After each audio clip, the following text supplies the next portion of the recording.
because you can look like you have what you need, but still be broke. I mean, those are the things that we're seeing in society right now, especially in our community. We want to look hood rich, quote unquote. We want to look like we have what we have. Our kids have Jordans, but do you have money in the bank for savings for an emergency? Do you have an insurance policy? Do you have any money invested anywhere for your future? Mm-hmm. You know, that mindset there. How's your credit looking? You know, are you hoping? And there's nothing wrong with going through stuff and wanting a miracle to get your first house and so on and so forth. But are you living from miracle to miracle every single year?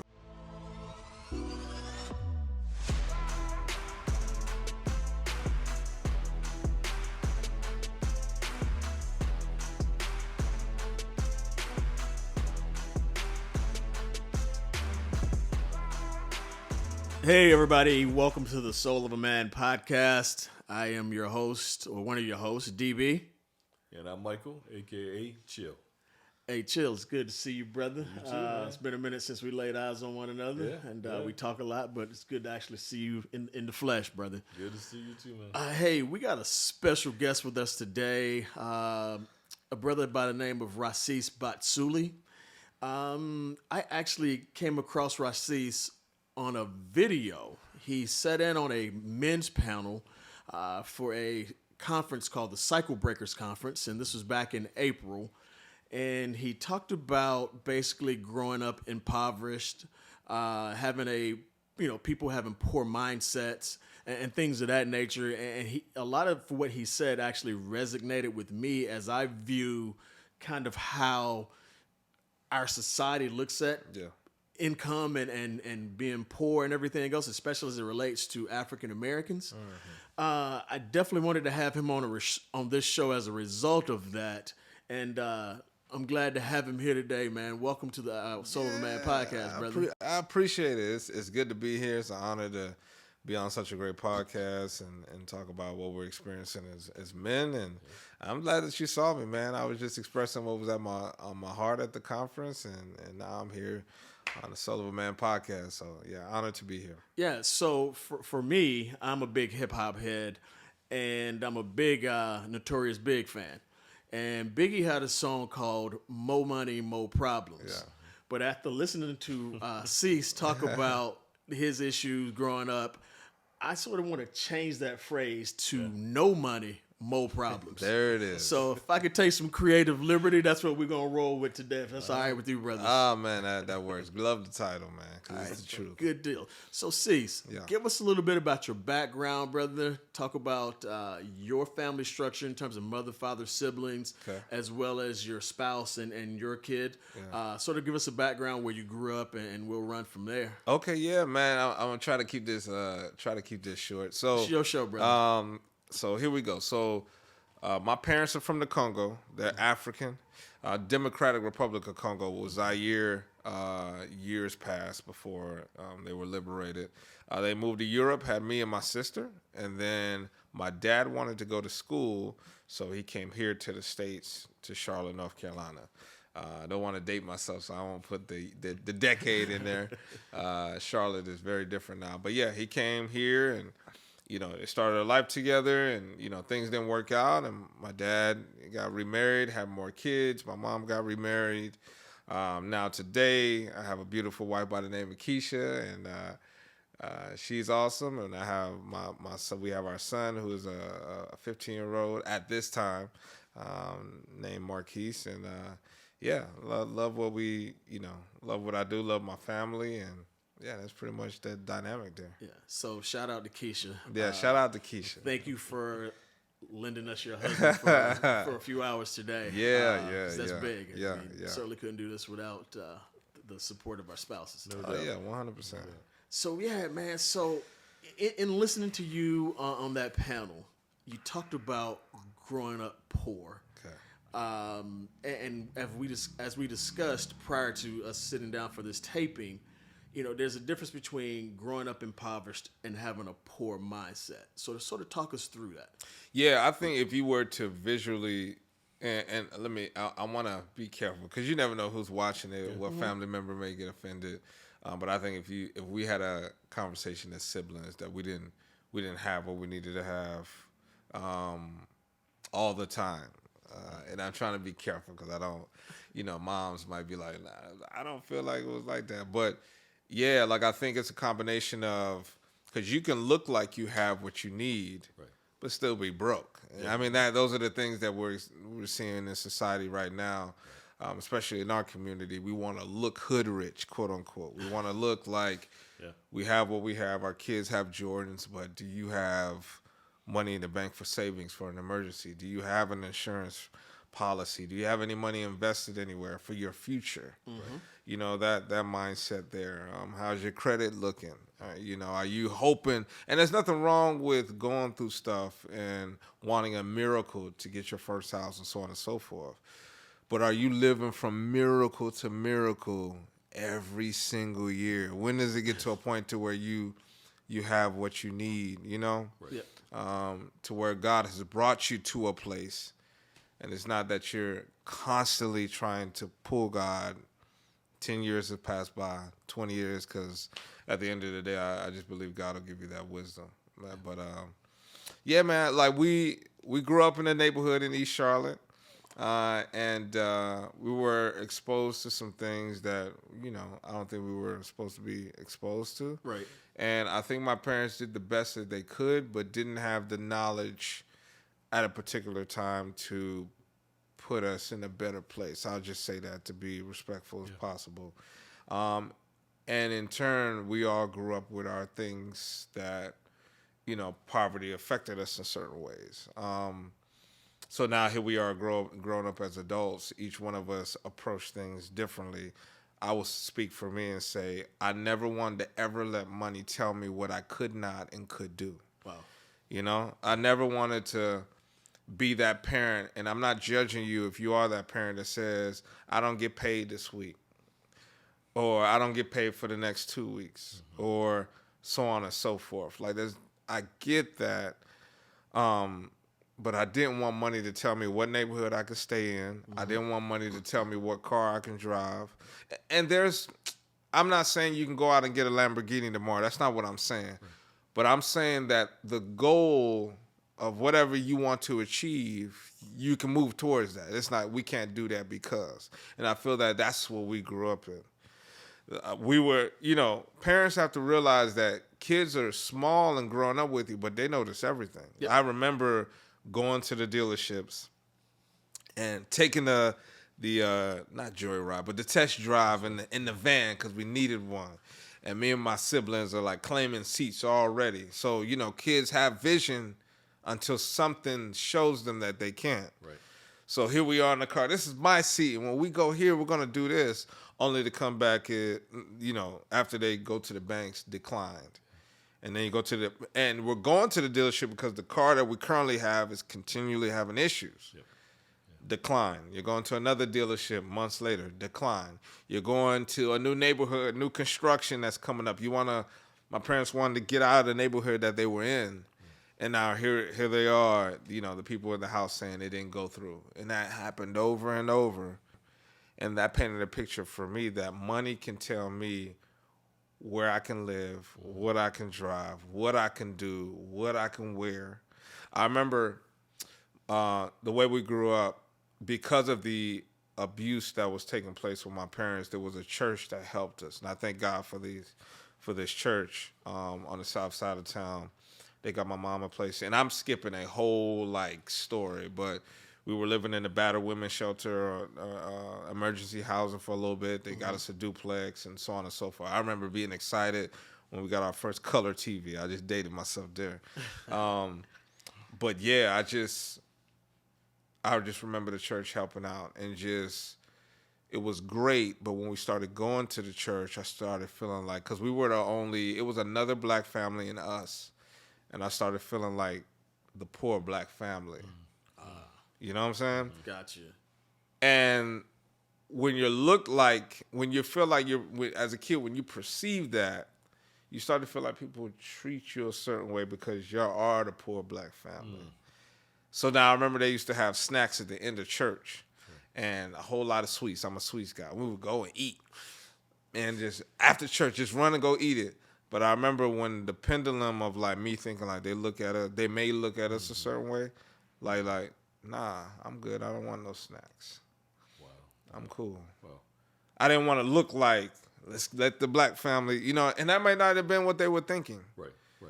But being like you see how the poverty mindset is already now. For me, it was the opposite. I didn't want the poverty mindset to tell me what I couldn't do, but it was already, yeah, you can. They looking at you like, let's give them the snacks because they need it. I remember I was at my dad's house, and no one knows this. He had a tape, a big VCR. We were movie people, and in the VCR there was a tape. I was just looking through to see what movies I can watch, and I put the tape in, and I remember it was like not an infomercial, but it looked like some video that was created. When on TV when they're like, donate such and such money for this African kid or so on and so Almost forth. like a UNICEF commercial. Yeah. The church had made a video about us and the other black family. Wow. I'm watching this like, wow, that's how they see us? So, quick question. Yeah. So the church made this video. Yeah. Did they have the consent of your parents, or did it just take I the liberty don't to do even know. I was a kid. I just remember seeing the video. It wasn't labeled. I remember popping it in and seeing it. Like, what is this? And it was a long time ago, so I don't remember the details of the consent. I mean, apparently we had the video, so they might have gave it to us. Right. I don't know who they showed it to. I don't know. Right. But I remember seeing it. That tape. And it's just, the tape. And I remember seeing me on it, the other black family, which we were really close with, and like just saying, oh, this is how they see us. Got it. How old were you? I want to say I was in 7th grade. Mm-hmm. I was home with my dad for some reason. It was just me. Either 7th or 8th grade. Or maybe 6th grade. It was one of those. Right. So you're talking about between 11 and 13 years Yeah, of age. probably around that age or younger. Around that age. And it just did something to me. So that's because you're in some real formative years. Yeah, at that point. yeah, You're starting. yeah. Right. Yeah, 100%. I mean, they were a blessing. They, because we grew up in an abusive household. They were trying to help us get away from my father at that time, and I mean, they would give us Christmas gifts every year. Toys. They would always ask, "What do y'all want for Christmas?" For me, it was always a remote control car, and they would give my mom some cash. And even Christmases. After that, I remember we had $100 budget for each child that my mom used to give. And I used to go to a store called J.R. Riggins in 8th grade. Yes. And load up on polos because J.R. Riggins, you can get a lot for a little bit. Yeah. Stuff like this is what I'm talking about when Were you you talk in about. Eastland Mall? Yes, sir. Yes. Yes, you sir. Gotta be from Charlotte. Yeah. Eastland Mall, J.R. Riggins. And this is what I'm talking about as far as poverty and impoverished. If you would look at us, you're like, oh, they're not, like dirty clothes or anything like that. But here you are trying to stretch $100 and go in because these clothes are going to have to last you until the next back to school. Right. You know what I'm saying? Yeah. And then you got your play clothes, which is nothing wrong with that. But, you got your play clothes. You got your school clothes, and you'll get in trouble if you're outside with your play clothes. Now, there's nothing wrong with that as far as, you want to make sure you maintain. Yeah.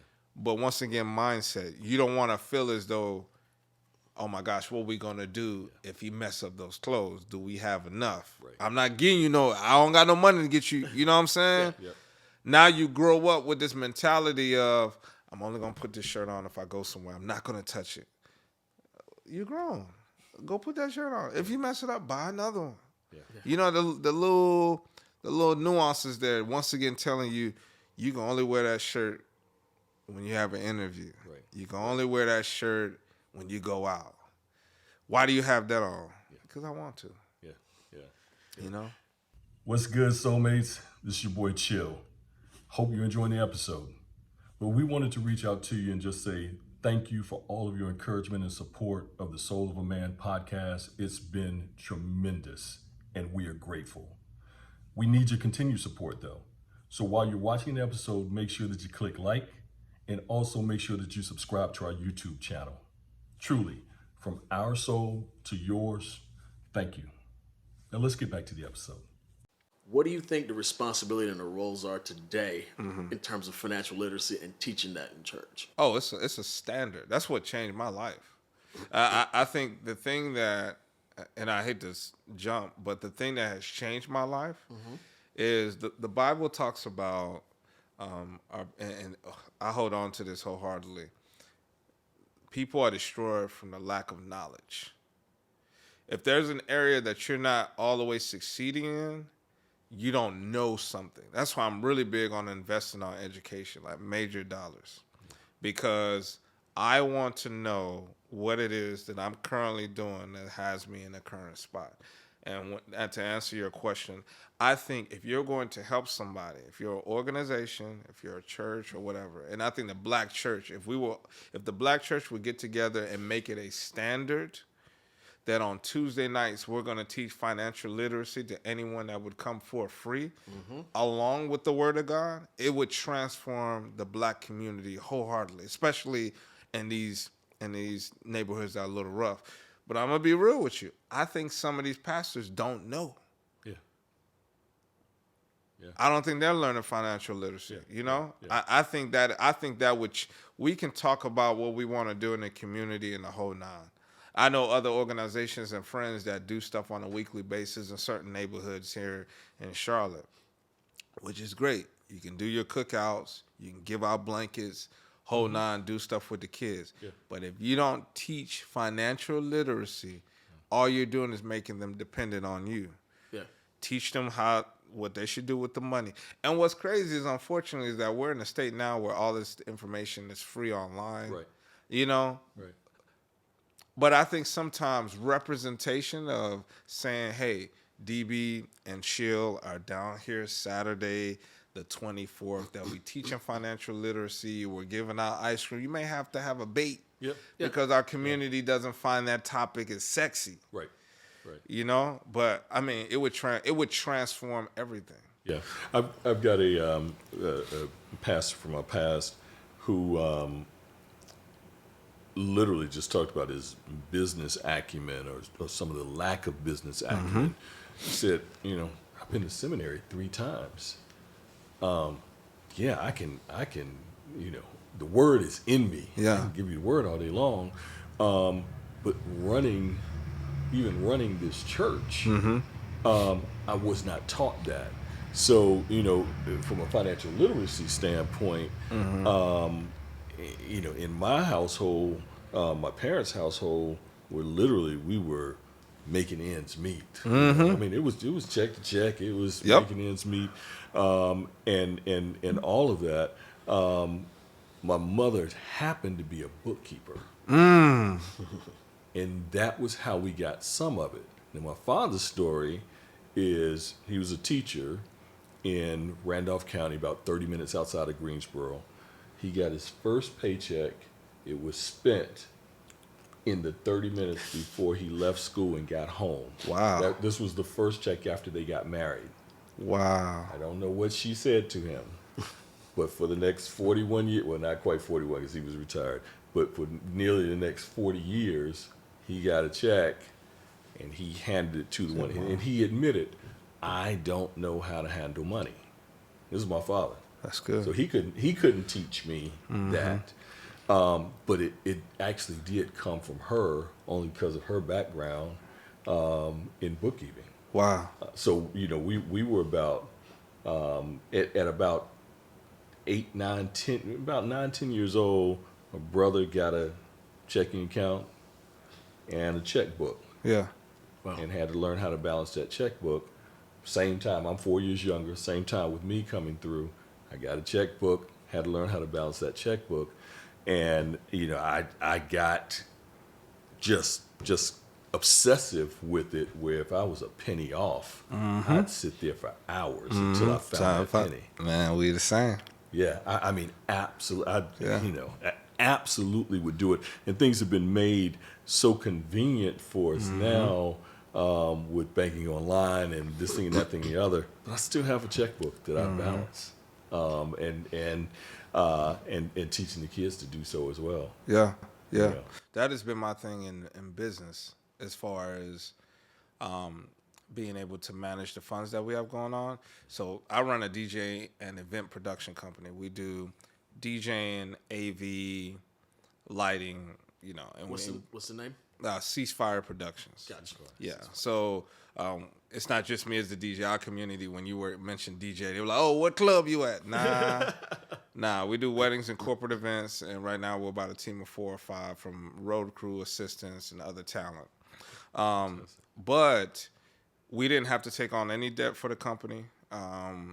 At the conference, I think I was sharing this year, we're projecting to hit about $250,000, and we didn't take on any debt, but I'm very meticulous in how I handle the finances. And going to I want to find out where every penny is going, and that same methodology goes into keeping track of how many sales that we're doing, what's the profit margin, gross profit margin on everything. Yeah.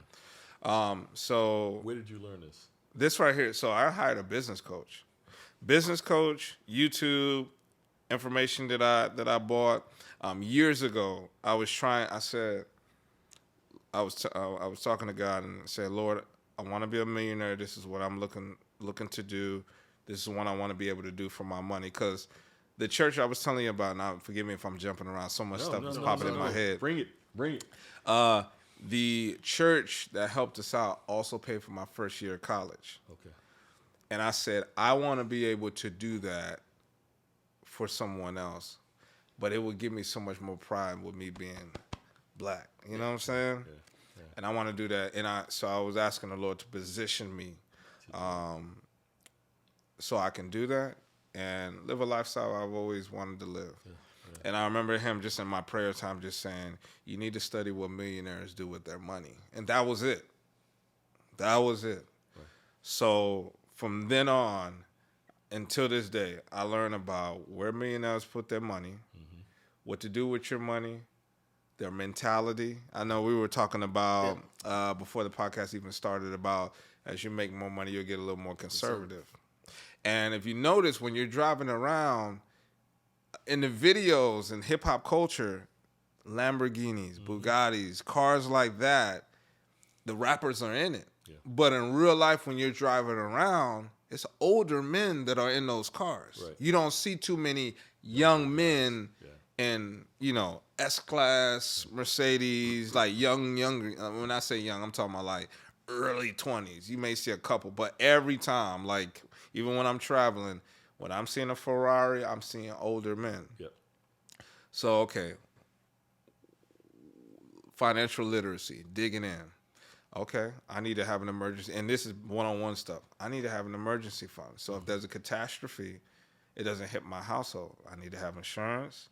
Okay, Lord, everybody's saying this and that about stocks. Let me learn what's really happening and where you put your money there, the different tax shelters and all that. And then I started getting deeper and deeper and all that. So, just investing money in financial literacy and wanting to know.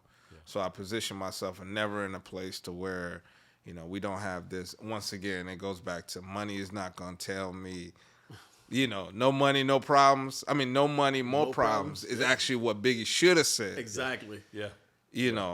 Money's not going to, y'all out there shooting and killing because y'all don't have a resource. Money is at the, you know what I'm saying? Money is just a tool. Yep. The Bible says the love of money is the root of all evil. Right. If you don't have what you need, then you act out in a certain way. Yeah. I guarantee you, if certain areas had the resources that they need, crime would drop. Yeah. It's just that people feel like they don't have no other choice. Right. How many drug dealers, that we may have grew up with that were really entrepreneurs that had the mindset. You know what I'm saying? But they didn't have access to the resources that they need. Right. But so do you think it is the lack of money in our neighborhoods or the lack of education? Education. But even you need both. Because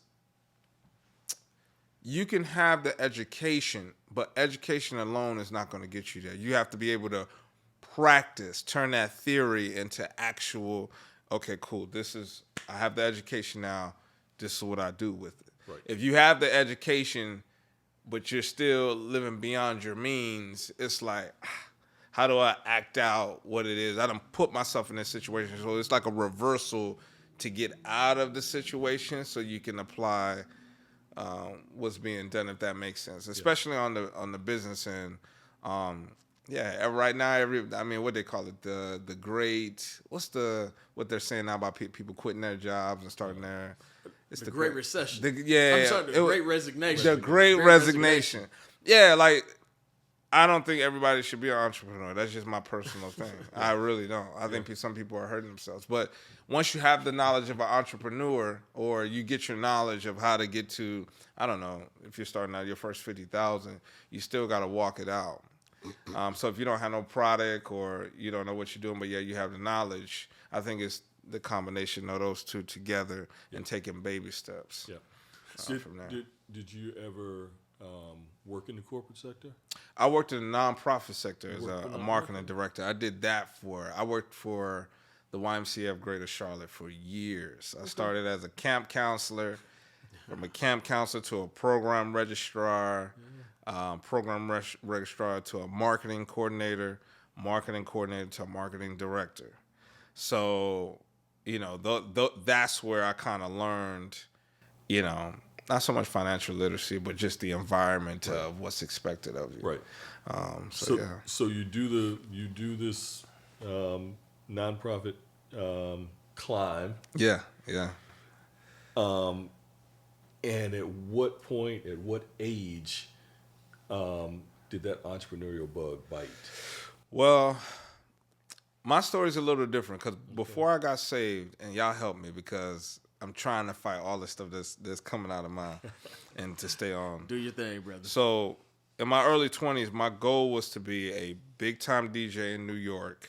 I have friends that work for MTV. That was the plan. Okay.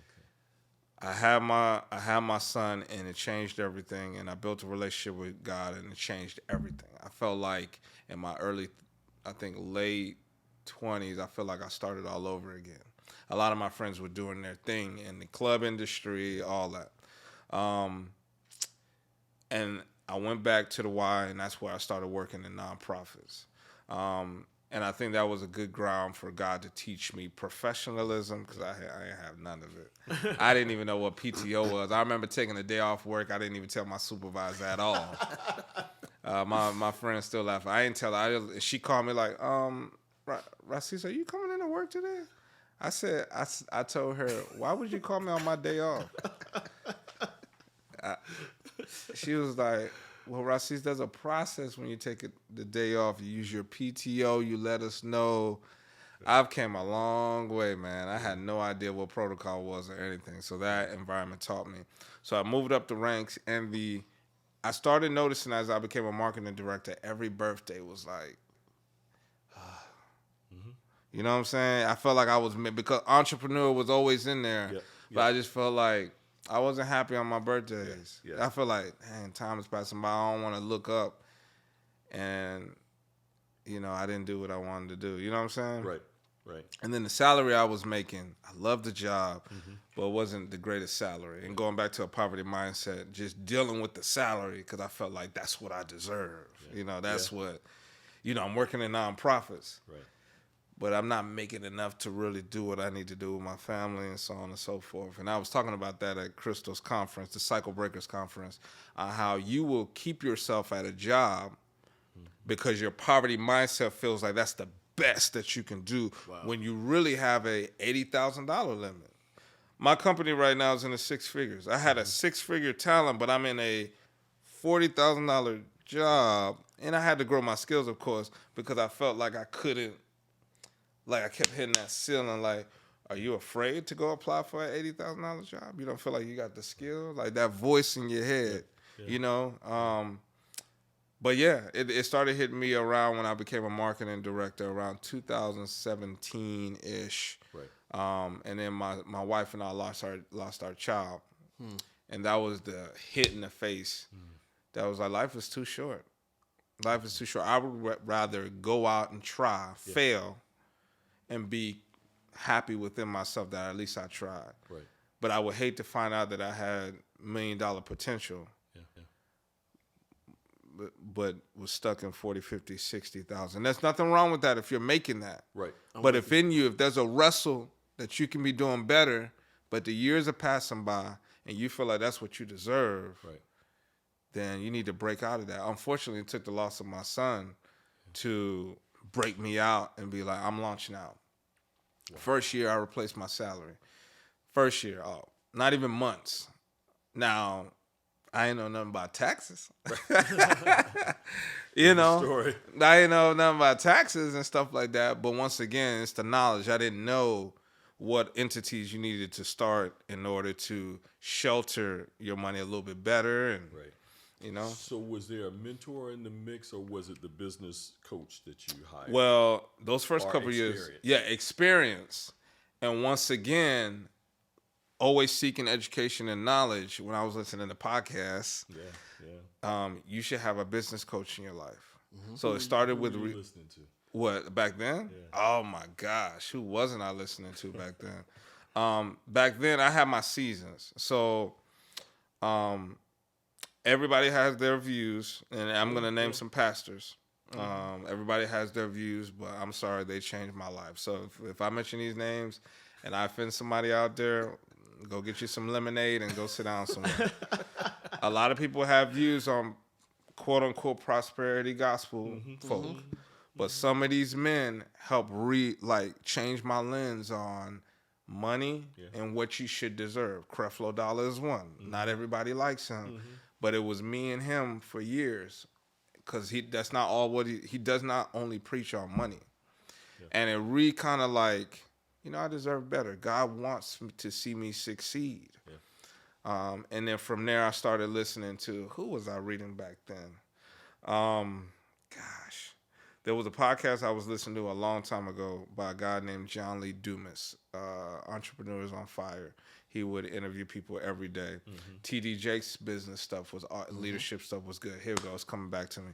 John Maxwell was very integral in the stuff that I was listening to. Some of Miles Monroe's stuff was good back then. Not that I was listening to. And you were listening and reading. Listen, well, I'm an audiobook guy. Okay. So in my car, I used to DJ on the radio in Greensboro. I worked for 102 Jams for 5-6 years as a radio DJ. Okay. So my commute was, for the first couple years, was Creflo up and down. Changed my life. And then I switched from that to, because initially it started as listening to real estate CDs. I had a mentor that was teaching me about real estate, but I never pulled the trigger on it. Okay. So I switched those CDs out for Creflo. And I was listening to Creflo. And then from Creflo, I was listening to audiobooks. Michael Gerber, I was listening to him for a little bit. Man, it's gonna come to me after the show. Napoleon Hill. Oh my goodness, Napoleon Hill. Yeah, Napoleon Hill. Yeah, definitely anything along those lines. Brian Tracy. Anyone that was talking about mindset. Yeah. And I didn't I didn't go way new age. Right. Or I always filtered it with the word of God. I never went so way out there. You know what I'm saying? Yeah. A little bit of Tony Robbins. A little bit. But I stopped listening to the radio. Even when my car got repossessed years ago. We'll talk about that and how my wife, the issue when my shoes fell apart. But when I was riding the bus, this is after my car got repossessed, and this is me in adulthood, still going through poverty things, so it can follow you. I would see kids on the bus or teens on the bus bobbing their head. If you could see me on video, they'd be like, and I would be like, man, if you just... Because I was a DJ, so I get it. Biggie, all the way down. If you just switch out what you're listening to for 30 days, it would change your life. I was listening to them audiobooks on the bus, in the car, everywhere. And that's what started it. But audiobooks turned into audiobooks. Russell Simmons books were good for a little bit. Then that turned into buying courses. And then it was a mentor, I can't remember who it was, that said the cheat code is to get you a coach or a mentor, someone that has been where you wanted to go, because right now you want to pay for speed. Yeah. You want to pay for speed. The business coaches is speed. They can analyze where you're at, tell you what you need to do, or suggest and go from there. And from then on, it's been hire a business coach and get straight to it. That has been the game changer. So Stuck with the same one, or you had to vet different some, ones. Yeah, get different some ones. frogs? Yeah, because I had a particular one. He was great, but I think he was too broad for where I was at in business. So I niched. I would recommend anybody that's $100,000 a year or less on the business side, or if you're in your professional careers, not even just entrepreneurs. If you want to be a director of such and such or the VP of this particular company, go take whoever's in that position out to lunch. If y'all don't have that culture there, see who else has that position on LinkedIn that stays in your city, and just conversate with them. If you're a realtor and you're wanting to sell more houses, but you're not really selling them like that, or so on and so forth, find out who's few people that may look like you, not look like you, that's doing it in your city, and ask if you can take them out to lunch, or say, hey, this is what I have going on. I would love to learn from you. I don't want to learn for free. You tell me how much. I'll pay you that. I just want your wisdom. And if you don't have money, fine. Every industry has podcasts that you can listen to, even with financial literacy. There's a podcast I'm listening to now. All he talks about is it's called Tax University. I forgot. Got to look at it. And he just 10 minutes of tax tips for businesses. So I'm always going to. I got a conference I'm going to in Vegas, particularly for the wedding industry. It's always about learning and changing out. So no, it's great that you're taking the time and the resources to reinvest 100% into yourself, which is subsequently will help you grow your business overall, and I suspect impact those who you hire and employ. 100%. And those who are around you. Let's step back just a little. Let's do it. The Mrs. Okay. So I remember you having this conversation during the Cycle Breakers conference about car was repossessed. Yes. I think she was giving you a ride in her car? Yeah, she no. We were actually getting together. I was supposed to give her something after church. And shout out to my wife. My wife has seen some of the lowest seasons that I've had, to where, I mean, there wasn't barely any money in the bank. And literally she had to hear from God to make sure that she needed to be with me. Because on the outside, it was like, this dude? You know what I'm saying? Like, Lord, he don't got himself together. And being transparent, I was living with my mama, sharing a bed with my son, who was going back and forth between him and his mom. I mean, I was shopping at Goodwill, and all my clothes were baggy, nothing fitted. I mean, she had every reason not to be with me. I mean, based upon what you would want to tell your daughter, like, I don't know about dude. And I remember one particular time we were linking up. I was supposed to give her something after church. We were going to the same church.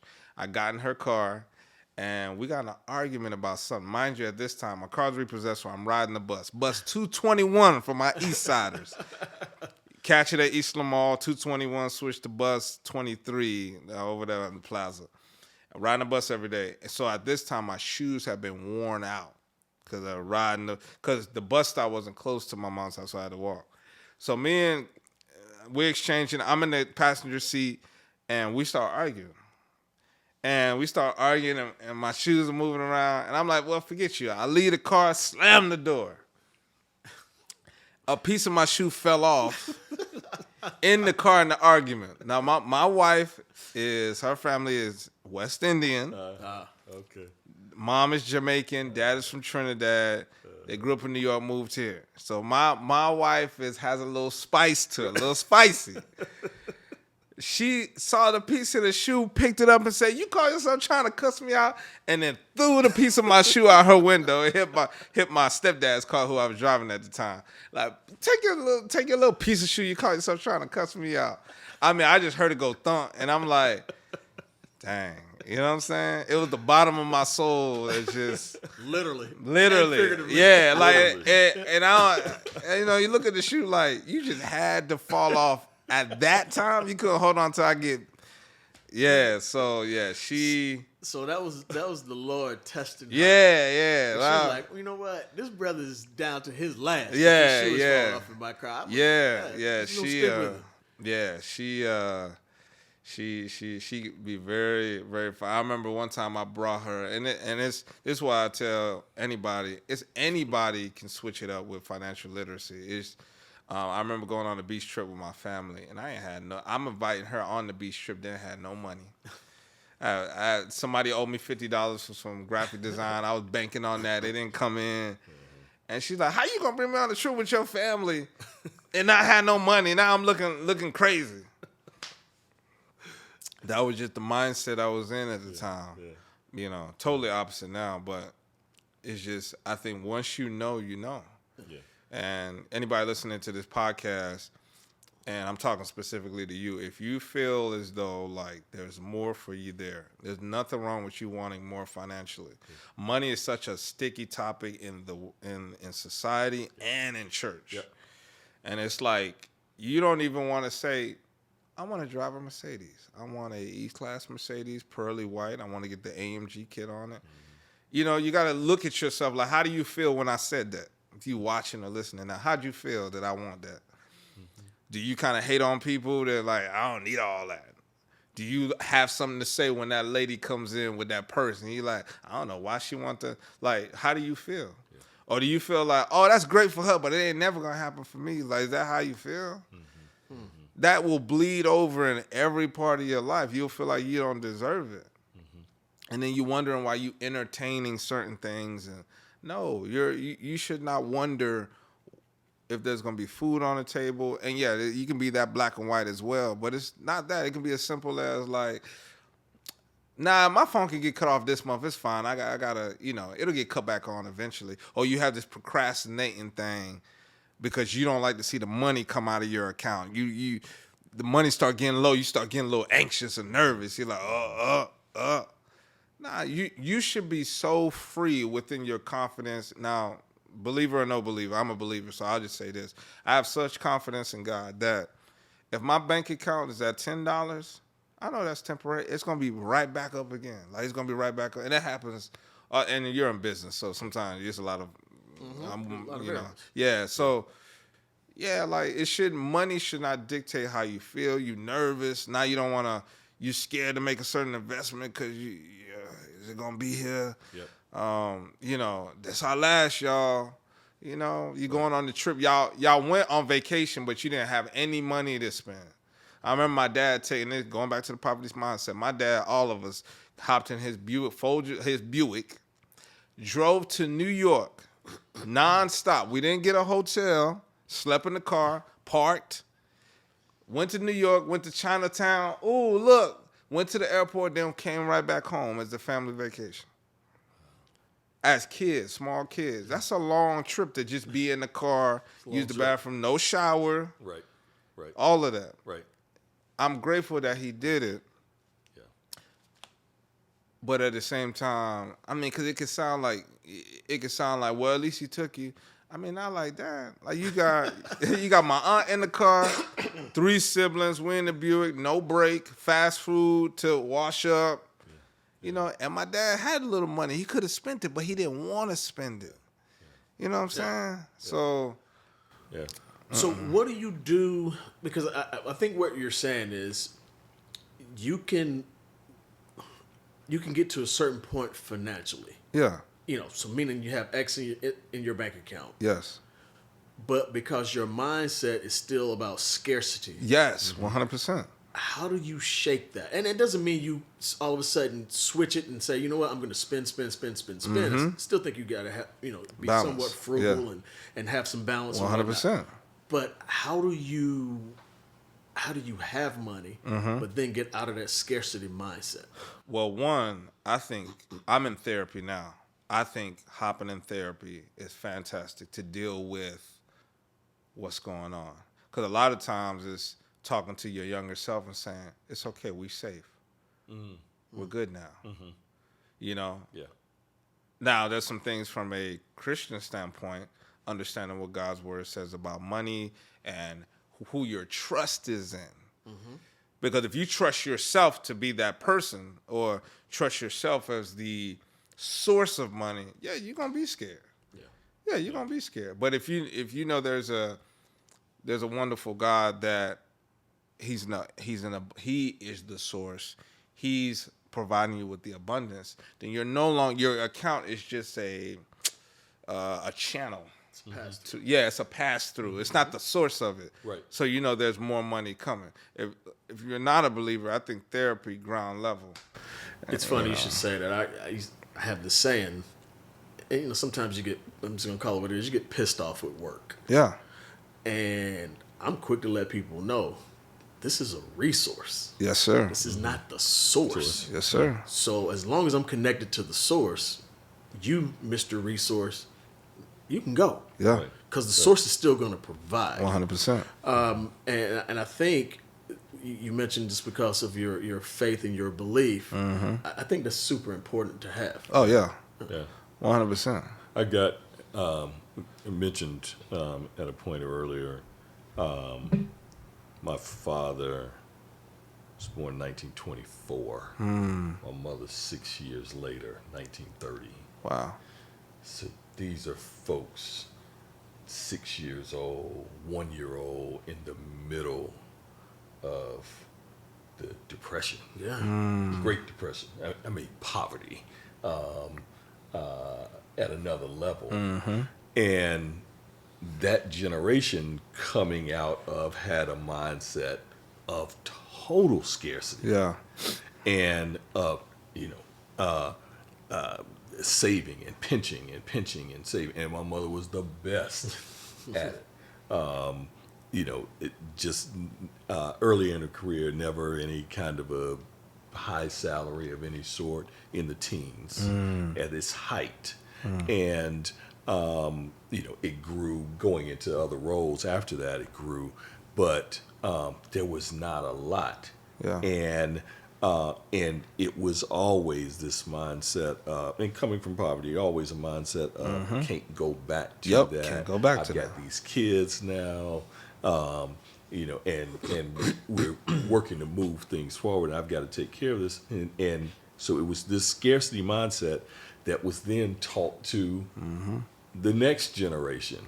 And with my brother and I, both entrepreneurs at different points, and still entrepreneurs. It was, it was kind of that whole meme. We're our ancestors' wildest dreams. Yeah. And we struck out. My brother reads everything, so he forced that on me. 4 years older, so he forced that on me. Forced the courses on me. He and I were laughing right before I started grad school. I don't sleep, so I was up one night and I'm watching an infomercial with this guy named Carlton Sheets. Carlton Sheets, yeah. Real estate. Yeah, stuff. yeah. And I bought the course. Bought the course. Never have bought anything like that before, but bought the course. Went through it, didn't have any money to invest at the time, but I was enthralled with this guy. And there was one line in the infomercial that stuck with me until I had property in New York City. And it was, this is a way and a means to get into business and have a business working for me while I'm in my pajamas. And I was like, click. I hate what I'm doing now. And got me hyped right this now. Guy is talking about creating a business that's making money while he's still in his pajamas. And every retreat he had, it was in Kauai. It was the palm trees and the Pacific blowing in the back. And here are all these people who had done their thing. But I bring that up because it's so interesting to hear you talk about the investment in yourself, in the coursework, the self-education, on top of great education at Winston-Salem State. But it required more. On the entrepreneurial side, what's interesting in your story to me is you really had a trade though in DJing. So there was that thing that was there that you knew. I can get on these techniques and do my.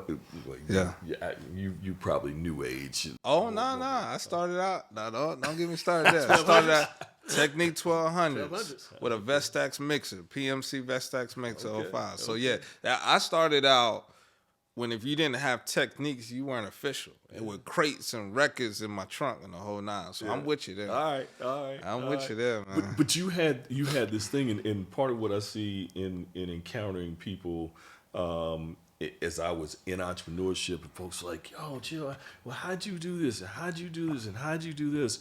And I'm like, first and foremost, you got to spend some time with yourself to figure out, what do I like?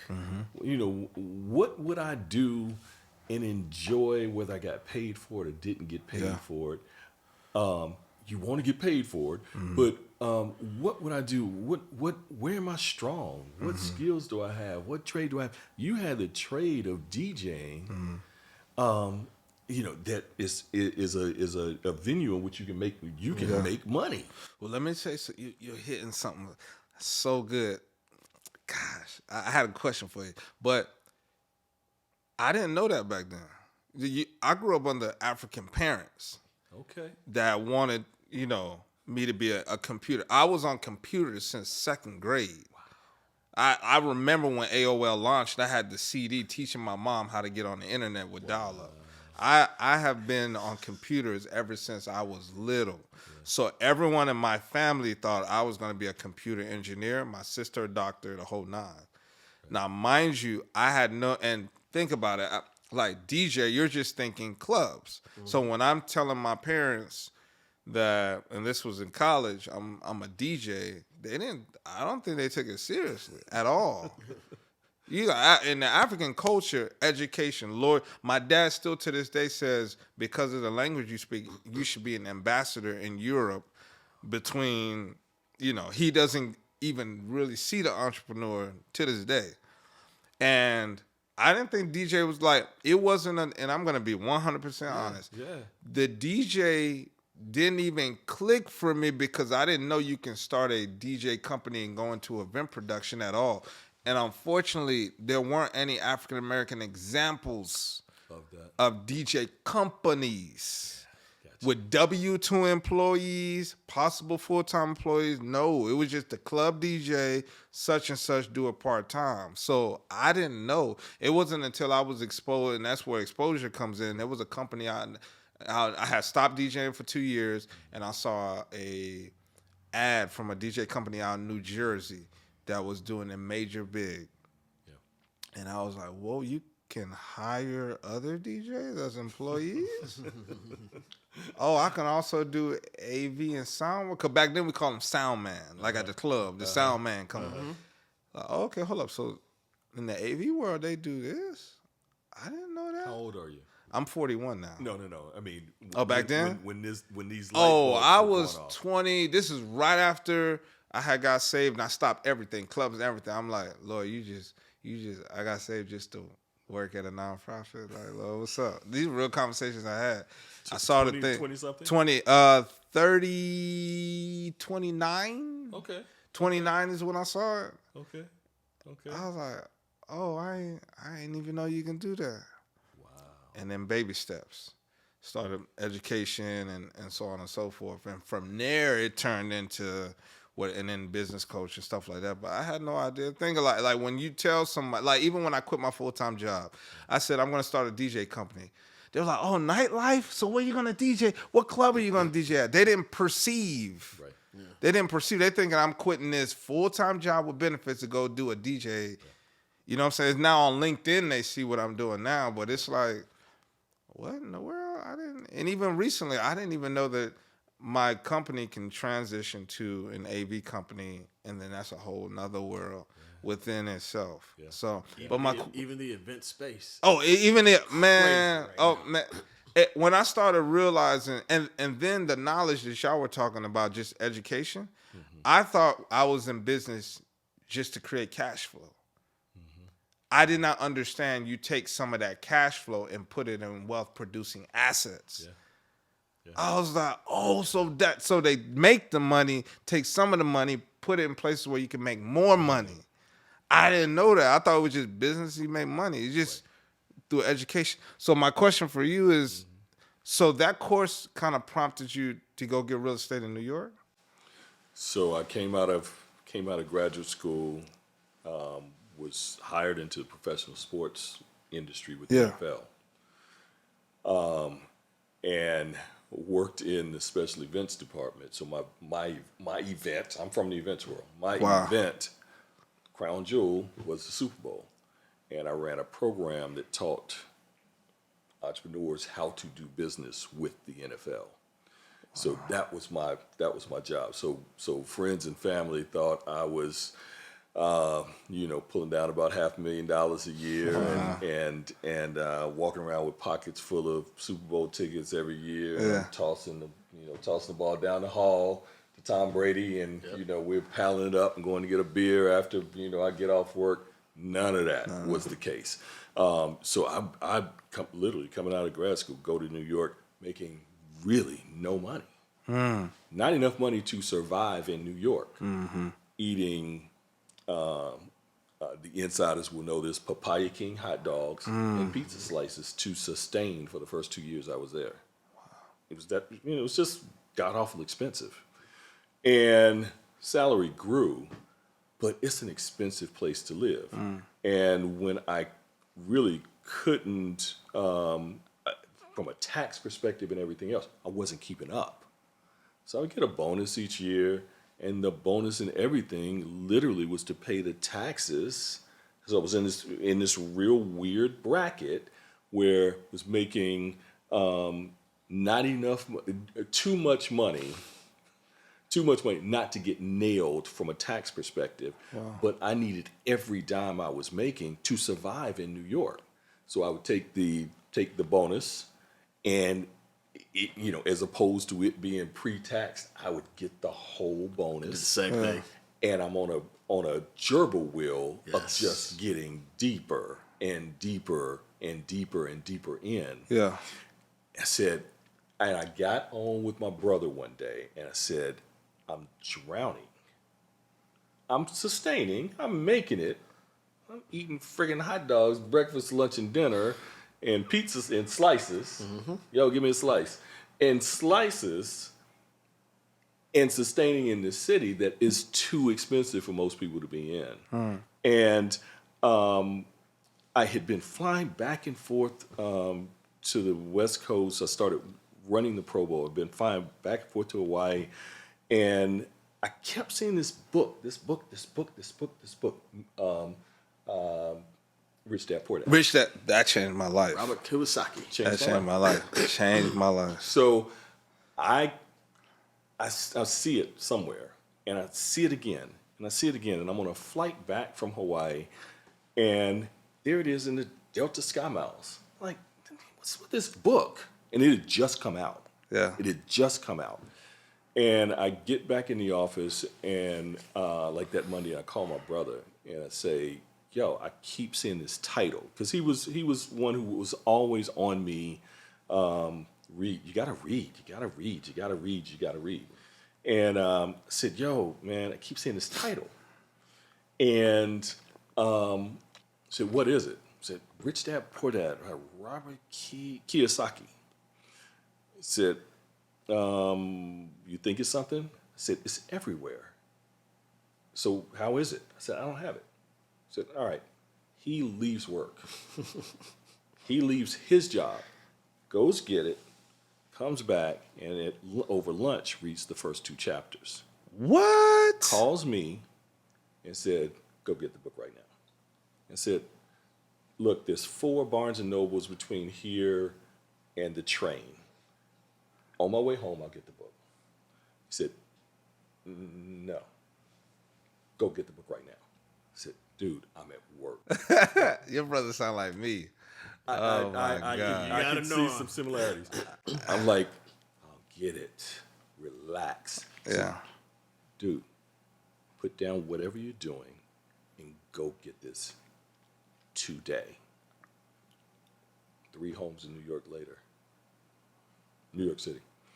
You see, the reason why I asked that, it blesses me, because the only thing that separated you from that was the knowledge and the exposure, and it'll change your life. Like, I never owned any property. I was in my 30s. I never owned any property while I was here in North Carolina. It always rented. I go to New York to buy my first piece of property. Highest real estate market in the country. I mean, In insane. New York, 100%. Insane. And I'm seeing again, in your mind has to shift. It does. Because I'm seeing, these brownstones and limestones at $500,000, $750,000, $1 million. It's like from Greensboro, North Carolina, you get a spread for $200,000, $300,000. What are these people thinking? And these prices were for shells. They were burnt out, knocked out 4 walls. My first piece of property didn't have a roof. Wow. There was a tree growing up through it. Wow. And I'm like, you want $250,000 for 4 brick walls or whatever? They were multifamily homes. So that's where my start was. And I lived in New York for a period of time with rent free with tenants paying the mortgage. I occupied a part of the house, rented a duplex unit, 2,000 square feet. Yeah. Rented the other 2. It's like, what was the ball player, Cuban ball player, baseball in MLB has been very, very good. What was his name? Been very, very good to me. New York real estate. Yeah. Very, very good to me. Wow. Very, very good to me. But your mind has to shift. It has to change. That's awesome. And literally it came from a $14 book. This blesses me so much because this. Does that mean you'll be back? Oh yeah, of course, man. Okay. Of course, man. This blesses me so Really much, quick, though. man. So that Carlton Sheets. So because I purchased it as well, and they send you basically a booklet of DVDs to watch. Wow. And then they cold call you every day Yeah, that's the thing. to with get some you of to course. buy more. Yeah. Right. And so that was a lot of fun. I'll go one further. I had the cassettes. Wow. Yeah. Yeah, I had the DVDs. I had Or the the CDs. cassettes. Yeah. But again, just a total change of mindset to get you thinking in a different sort Yes, of sir. way. Yes, sir. And it was funny talking to my mother years later. She said she would call my brother and I every day, and she had a real business money mind from her handling our household funds and her bookkeeping, and she would call us every day, and she would say, "I have nobody to discuss this stuff with," and I mean we were talking real estate and business with her, and she was giving sound advice on things, and let's talk through it, and she loved it. I mean, she absolutely positively loved it. But she said, "I don't have anybody I can talk about this with, but you all, because at the level that you're playing in this game, my contemporaries could never imagine these numbers." Yeah. Let me tell you how awesome this is, and I don't even think y'all realize it. The fact that both of y'all have been friends for so long, and y'all both have a mindset. He just mentioned that he bought the course, so I can only imagine what other things that you bought to enlighten your All mind. the books we mentioned. But you have to have that same on the journey because you have to like. It really hurts when you know. I'm a frat guy. I'd reach out to young frat brothers. Yo, holler at me. Just holler at me and let me know how you're doing. And this is a black man thing, mentoring the whole nine. I'd holler at young frat brothers. I don't need anything from you. I'm not asking anything of you. Holler at me and let me know how you are doing. Because, I'm 30 years your senior. I've been around the block several times. This corporate realm you're going to go into and not have a mentor, I went into it without a mentor. Yep. I'm a resource that you can bounce things off of so that you don't go into the same pitfalls that I fell into myself, and a lot of which my brother kept me out of because he stepped in every one of them. It's like, you're going to make your own mistakes, but you're not going to make the same ones I did. Yeah. Won't call. Wow. will not call. Like, dude, I'm talking about a check-in. Yo, how you doing? Good. How's school? It's good. Kind of struggling with this a little bit, but it's coming along. Okay. All right. What's the plan for when you're a junior? What's the plan for when you get out of here? Well, I'm looking at grad school. Okay. All right. Cool. Just wanted to hear your voice. And we off in a few minutes. If you want that conversation to go longer, it can go longer. If some of the calls with him, yo, what's up, bro? Nothing, man. Hey, just need to hear your voice. Click. We off in 30 seconds just to check in. The younger guys, they won't listen, and it hurts so bad when you know. When you know. Mm-hmm. Well, there's this disconnect also between Gen X. Oh, 100%. And millennials. 100%. Or Gen Zs. Yeah. And I don't know where that disconnect Yeah. has taken place. Yeah. But it's like we as Gen Xers think we know more than they do. And them as millennials and Gen Zs think they know more than us. And we really need each other at the end of the day. Really need each other. I tell people all the time, look, I'm never going to be as sharp as you when it comes to this social media game, when it comes to technology. I mean, I'm okay for a person my age. But let me explain something else to you. You're never going to be where I am in terms of the business aspect of it. Because that's what I understand really, really well. 100%. Yeah, you can paint this pretty picture, but I can tell you how to get paid, on this pretty picture. Yes, sir. And not only how to get paid, but how to keep what you make. Yes, sir. Yes, sir.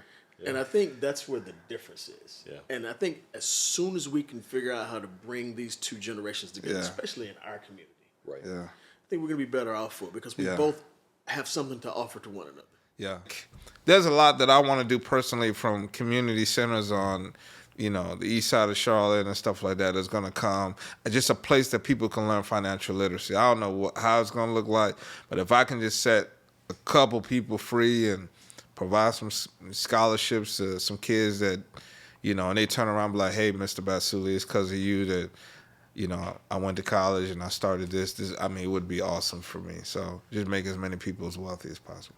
Hey, brother, that's amazing. In the words of Ice Cube, you want a free Africa? I stare at you. Yes. Because we ain't got it too good in America. Yes, sir.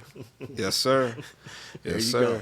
Yeah. Well, look, brother, it's been an absolute pleasure having you on the likewise, show. Man. Yeah. Look, it's been an amazing show. Again, we want to take no money, mo problems to mo money, no problems. Yes, sir. So that's our goal. Yes, sir. Look, it's been real.